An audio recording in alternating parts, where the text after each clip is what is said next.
Okay, now we're going to talk about potential energy. I'm going to describe the diagram here after I've read my notes, for the simple reason that I want to make sure I get all the points down in the notes so that I don't miss anything. I'll read the notes now.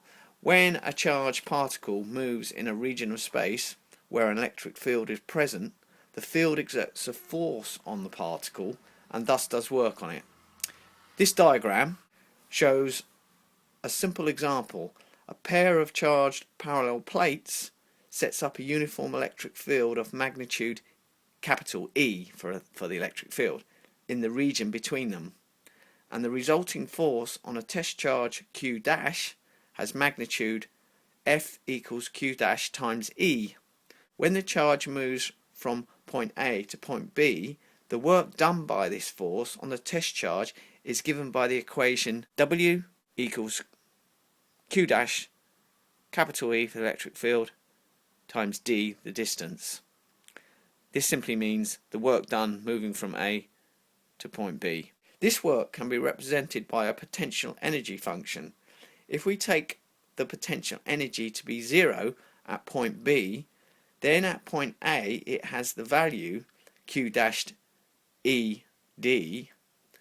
We may say that the work going from A to B is minus delta U equals the potential energy at A minus the potential energy at B.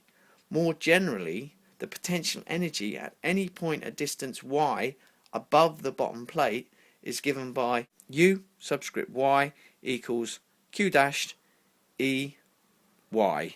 And when the test charge moves from height y1 to height y2, the work done on the charge by the field is given by the work moving from 1 to 2 is U subscript y1 minus the potential energy y2 equals Q dashed E y1 minus Q dashed E y2. When distance y1 is greater than distance y2, the potential energy decreases and the field does positive work, and when y1 is less than y2, the potential energy increases and the field does negative work.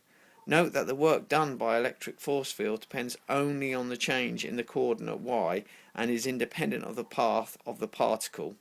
This force is an example of what is called a conservative force, and in fact every electric field produced by charges at rest is a conservative force field and can be associated with a potential function. So what we're saying is that with these two parallel plates, you can see there's an electric field here, and it's a uniform electric field, and obviously we're stating the field points away from positive charge and into negative charge. If we're assuming that at the plate B there's no potential energy, and at plate A there's maximum potential energy, you can see that when the charge is here, it wants to be here. Really, it wants to get to here. So having the charge at the plate, at the positive plate here, we're saying that it's got the maximum potential energy.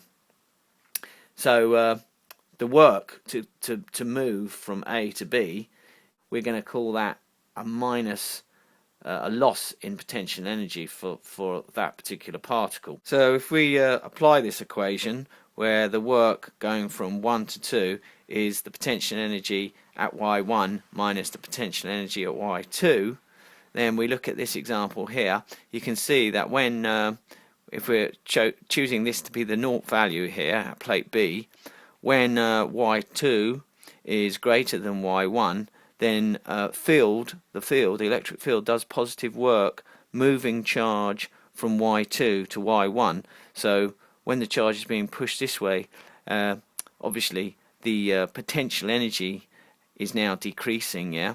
So that's what that means. Now, when in the other case, when y1 is greater than y2, you can see that the potential energy U increases when the external energy is provided to move the test charge from y2 to y1. So here we've actually had to push against the electric field to get to y1, yeah? So in that case we're increasing the potential energy. So that's basically what this minus sign was about here.